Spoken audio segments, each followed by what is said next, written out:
killer bees, not because of their killer mentality or their punch packs a sting, only because they're wearing yellow jackets that say event security.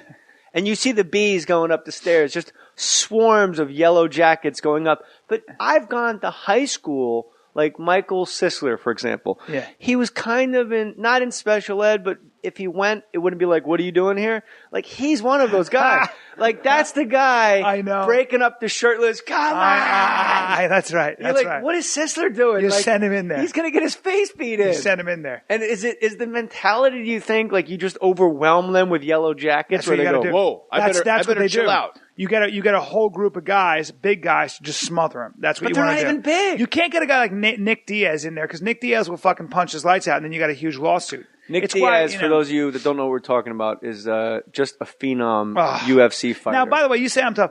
For me, I'm a pussy, right? I know enough about fighting to know what a pussy I am. For example, I went down to American Top Team, and Thiago Alves gave me a private lesson. Let me interrupt you. Yeah. Whenever you're going to talk fighting, you got to slow it down. You're right. Because people don't. We had to shelve an entire podcast. Really?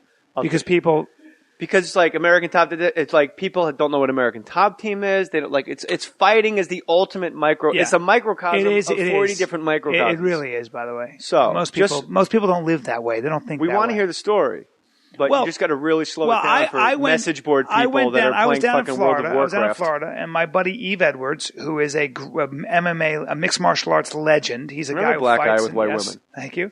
And he, I think his wife is actually Korean. Play along. I'll play along. And she's off-white. And he calls me up and he said, I call him up and I say, I want to go to American Top Team.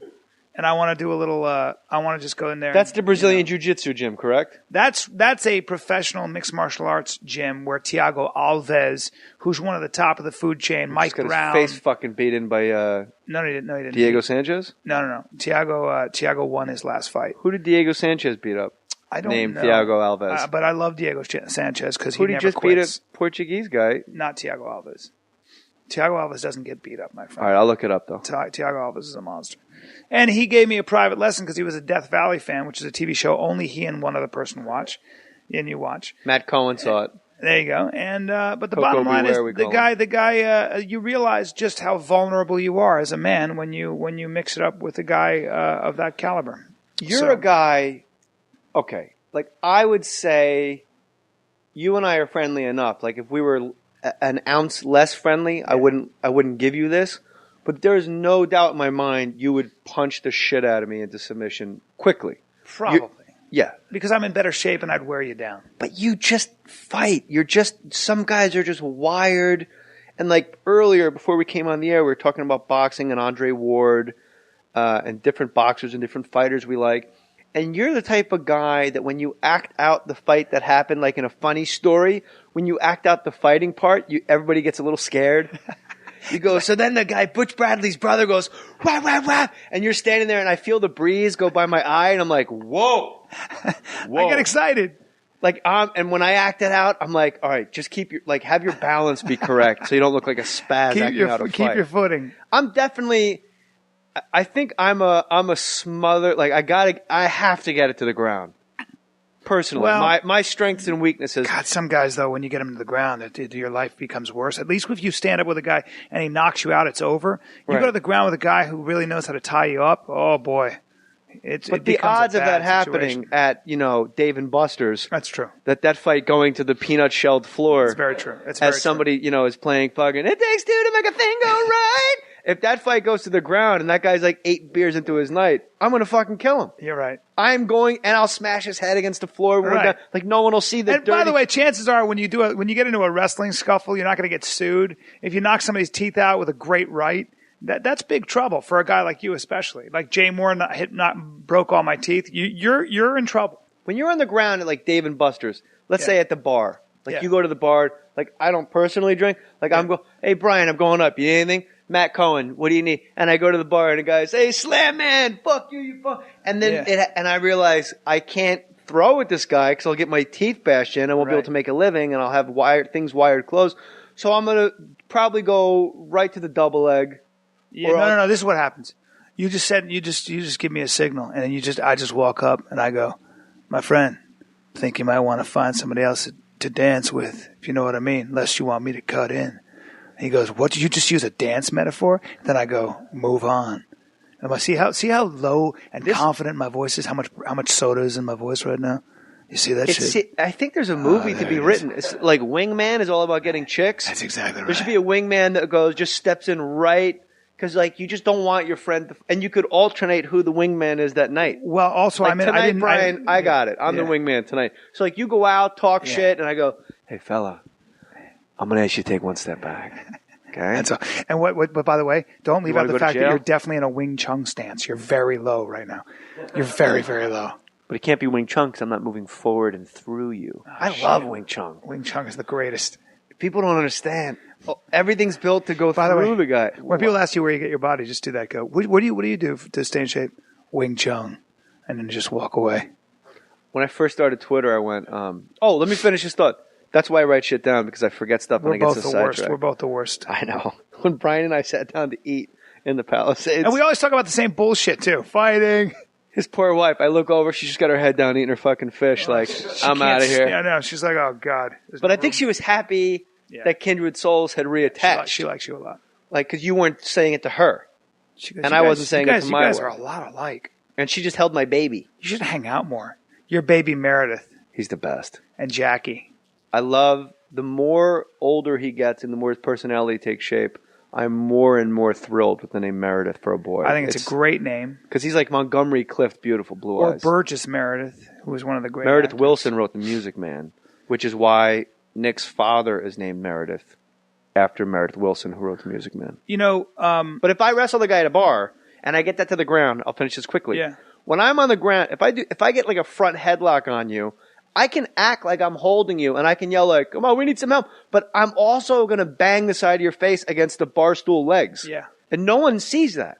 Yeah, but you know what I worry about with that, going to the ground? His friend kicking you in the fucking head. I'm okay with that. That's my problem with jiu-jitsu and arm bars. You can get a great arm bar on a guy, but you're still on your back, and his buddy's punting your fucking head. Whereas Nick Diaz or Nate Diaz, two MMA fighters, you get in a fight with those guys, and they just start throwing their hands. They are zombies, dude. They really are like post-apocalyptic. They're nuclear true fighters. Winter. No, they're not fighters. They're zombies. Like if you flamethrow through that, how would you say that? If you took a flamethrower if you flame Nick through Diaz them, keep coming. He just keeps coming. He'd be on fire, and he'd just walk slower. He talks to people while he fights them. He talks to people when he's got him in a guillotine. He's talking shit. He's incredible. He's a true fighter. He doesn't care about getting hit, okay? He gets hit. He doesn't have a strategy. Freddie Roach? No, he trains in Andre Ward's camp. I knew that already. I'm sorry. Yeah. I believe in Oakland. And those guys are real. You know the old expression they say, boxers.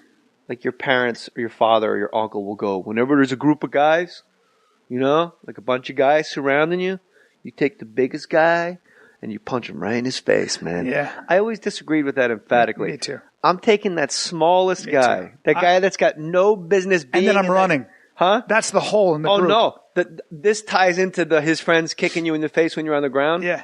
I'm not going to stop choking his esophageal passage. I'm going to choke the shit out of this kid and bang his head on the floor. And you can kick my face, my broken rib, but he's going to die. You know what my buddy did? He got jumped by a bunch of dudes. Because, I want to hear this story in its entirety without me interrupting. Yeah. Because that little guy has no business rolling around talking shit with the big guy. Like you go to a bar with like Justin McCulley and like these weird 500 record MMA guys. Like those are the guys that talk shit because they've earned the right to go in. Tank Abbott can go into a bar in Calgary and go, hey, everyone in here fucking blow me. Like that, and everyone just turns their head because he's a giant crazy person. God, I'd be afraid of him. I met him a long time ago. He terrified me. But it's that little guy with Tank Abbott that goes, yeah, motherfucker, what's up?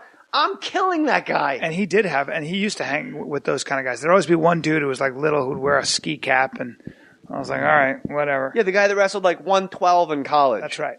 And you're like, That's really? Right. Who's angry. And kind so of a bad angry. person. And a bad person. My buddy got jumped, grabbed the dude, and bit his face and held him there with his teeth. on top of him, and they couldn't kick him. And the dude started to freak out, and he's going, and he held onto his cheek with his fucking teeth and held onto him, and they could not put the boots to him because they were kicking. And his buddy, the guy on top, the guy he had on top started to flip the fuck out. And they're like, get off him! Get the fuck off him! He wouldn't let him go. Held him there for a good old long time. The guy had large wounds in his mouth, in his face. Was the reason he bit him, was that strategic so he couldn't get kicked? So he couldn't get kicked and kept his face close to his face. That's like black op. That's like Damn Delta. right it is. That's like other level Delta op stuff. You fucking A right. Like when you hit the ground in the heat of the moment too, like you're just throwing and and that guy goes, you know what? I'm gonna bite his face so if someone kicks me, it will jar flesh from his bone. That's right. My buddy played for keeps that way. He was a really scary bad guy. Like just played for keeps. Like you get in a fight with him, he's gonna show up on your doorstep. It's gonna be a bad situation. Who is this guy? Know, I can't really say his name, but he did go to jail for 2 years. How long? 2 years. For assault? Yeah. It'd be weird if you were like, nah, mail fraud. Very odd. You know those commemorative coins? He would just send them out of his basement. You would think a guy like selling fake stamps. It was very sad. And it's federal and it shouldn't be. It's like a 36-cent thing. By the way, do you know Mitch Rouse? No, I don't think so. Mitch is a really funny guy. He was in the Second City guy. And he told me a story. He went back to his high school reunion. And he said, I think that's what he was saying, but he said that he goes back to look for Fitzy, or I think the guy's name is Fitzy or something. They called him Fitzy. And where's Fitzy? And goes back where? Like back to Tennessee where, he grew up. And his brother was there or something. His brother or his cousin goes, he's not around, man. And he goes, where is he? He goes, it's a bad story, bro. And everybody kind of got weird and stuff, right? So and he's like, well, what do you mean weird? What are you talking about, weird? He goes, he's just not around, man. He's, and they go, so he goes, what the fucking Fitzy was the guy who was crazy. He'd get on the roof of your car and you'd drive 60 miles an hour. Crazy. He was that kind of guy. Fun to have around. So where the fuck is he? Don't tell me it's a bad story. Did he die? What the fuck happened? So the guy, his cousin goes, well, he's in jail, bro. And he goes, well, jail? What the fuck did he do? He goes, it's a bad, dude, you don't want to know, man. He goes, what do you mean I don't want to know? What the fuck did he do? He goes, he fucking raped a guy in a cornfield. And so Mitch goes, what? Well, he's a fucking straight guy. He's banging girls. What do you think? He had a girlfriend. What are you talking about? Raped a guy in a cornfield. He goes, yeah, the guy was a waiter at like Denny's and he became friends with him and then he lured him out to the cornfield and raped him. So he goes, well, all right. And he went to jail. He goes, yeah. He goes, well, I mean, how do you know he raped him? And he goes, well, the thing is he tried to kill him afterwards, but the guy got away.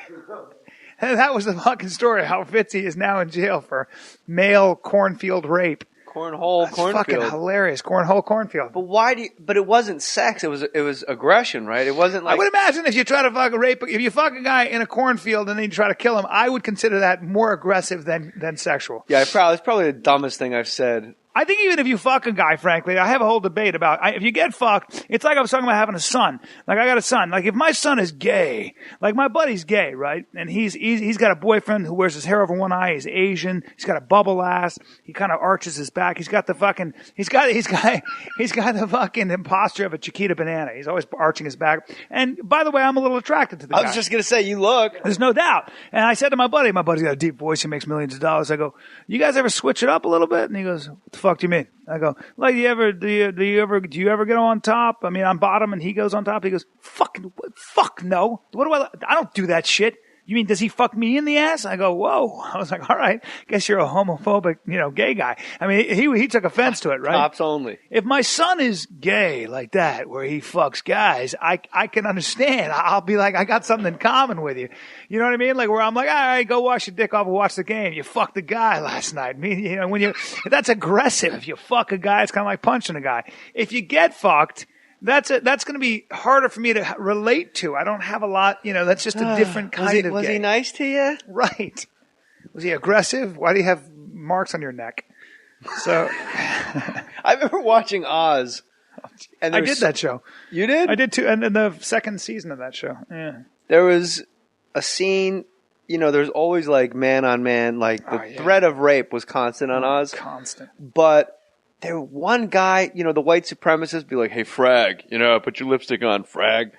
Emil Skoda. Simmons. Yeah, Emil Skoda from Law and Order. Hey, frag, But then one guy that was like one of the guys in charge of the white supremacist. Yeah, Chris Maloney or something. Yeah, one of those guys. It wasn't Maloney. I don't know, but one of those guys had to wear lipstick and had like they just turned him for some reason. He got a mouth transplant. Oh, that's right. He had his lips bitten off in like a fight, and they gave him a lip transplant, and they gave him black lips, and he couldn't be in the Brotherhood anymore. Get the fuck. Yeah. This was way like season 44, where you're like, we don't have any more ideas. Like, what happened? You can't just have. Well, give the guy a black mouth. How many times can you put Luke Perry behind a wall? I'm fucking real. So he was great in that, by the way. But here's the thing: when they were raping the guy. It's almost like you just watch a guy raping another guy, like, well, that's jail. Yeah. But the guy raping him punched him in the ribs, and I went, well, that's taking it too far.